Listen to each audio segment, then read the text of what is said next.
आमचे नेते आदरणीय प्रतापरावजी पाटील चिखलीकर साहेब यांच्या मार्गदर्शनाखाली स्वर्गीय उपमुख्यमंत्री अजितदादा पवार यांच्या जयंतीच्या निमित्तानं आज तालुक्यामध्ये लोहा कंधार संबंध जिल्ह्यामध्ये बरेच कार्यक्रम या ठिकाणी राबवण्याचं काम चिखलीकर साहेबांच्या नेतृत्वाखाली चालू आहे।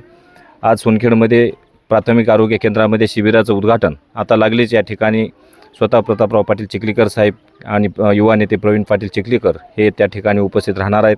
आम्ही सर्व मान्यवर मंडळी त्या ठिकाणी जाणार आहोत। त्यांच्या आदेशानुसार आमच्या राष्ट्रवादी तालुका अध्यक्ष सोपानराव मोरे यांनी शालेय साहित्याचं वाटप जिल्हा परिषद केंद्रीय प्राथमिक शाळा त्याचबरोबर या ठिकाणची शाळा अशा अनेक शाळेला त्यांनी आज त्यांच्यातर्फे वही पेनीचं वाटप केलं, खाऊचं वाटप केलं।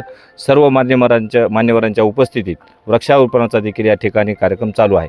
मी एक सांगू इच्छितो की अजितदादांचा जो इडा होता, अजितदादांचा संकल्प होता, अजितदादांची जी पद्धत होती, अजितदादांचा जो धाडसीपणा होता आणि अजितदादांची जी शिस्त होती त्या शिस्तीचा आणि त्या धाडसीपणाचं अनुकरण करून त्यांनी महाराष्ट्र त्यांचा जे एक संकल्प होता की महाराष्ट्र आपला पुढे कसा न्यायचा आणि त्या पावलावर पाऊल ठेवून त्यांच्या ज्या इच्छा होत्या त्या पूर्ण करण्याचं काम आज राष्ट्रवादी पक्षाचे कार्यकर्ते या ठिकाणी राबवण्याचं काम करत आहे।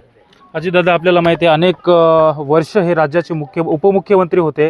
राजकीय क्षेत्रामध्ये कार्यकर्त्याने आपलं वर्तन कसं ठेवलं पाहिजे आणि आपल्या पक्षवाढीसाठी कसं काम केलं पाहिजे त्यांनी योग्य वेळी वेगवेगळ्या ठिकाणी भाषणाच्या माध्यमातून सांगितलेलं आहे। आपण एवढं वर्ष त्यांना त्या ठिकाणी जाणता, काय वाटते आपल्याला? अजितदादांचा जो रोखटोकपणा होता, अजितदादांचा जो एक काम करण्याची पद्धत होती ती खरोखरच ती खूप सर्व पक्षातील नेते मंडळी अजितदादांच्या कामाची धसकी घ्यायचे आणि अजितदादांच्या कामाचा आदर्श घ्यायचे। कारण प्रशासन कसं चालवायचं हे अजितदादांकडे होतं आणि ती पद्धत आपल्यामध्ये असावी असे एक आपल्यामध्ये असणारा तो जर गुण असेल तर आपण या ठिकाणी नक्कीच त्या ठिकाणी आपण काम करू शकू। अजितदादा हे जनतेसाठी सकाळी 6 वाजता उठायचे, 6 वाजता जनतेला टाईम द्यायचे।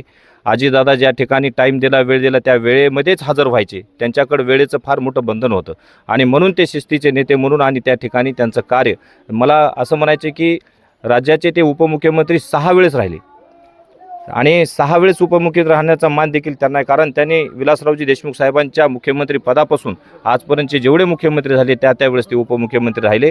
सत्ता कुणाची असो त्या ठिकाणी त्यांचा कारभार चालवण्याची जी त्यांची पद्धत होती ती खूप दांडगी होती। म्हणून त्यांच्याकडे सदैव अर्थ खातं हे हमेशा राहायचं। म्हणून त्या दादांना या ठिकाणी एक महाराष्ट्राचं एक खूप मोठं नुकसान झालं त्यांच्या जाण्यामुळं, हे देखील या ठिकाणी सांगावं लागेल। आज त्यांची आपण जयंती साजरी करतो, जसं आमचे राष्ट्रवादीचे तालुका अध्यक्ष म्हणाले, खरं तर त्यांचा आज वाढदिवस, परंतु आपल्याला आज जयंती साजरी करावी लागते। तर त्यांच्या ज्या इच्छा होत्या त्या इच्छानुसार आपण सर्व महाराष्ट्राला ज्या गोष्टी सांगितल्या त्या पद्धतीनं आपण करण्याचा या ठिकाणी प्रयत्न करू।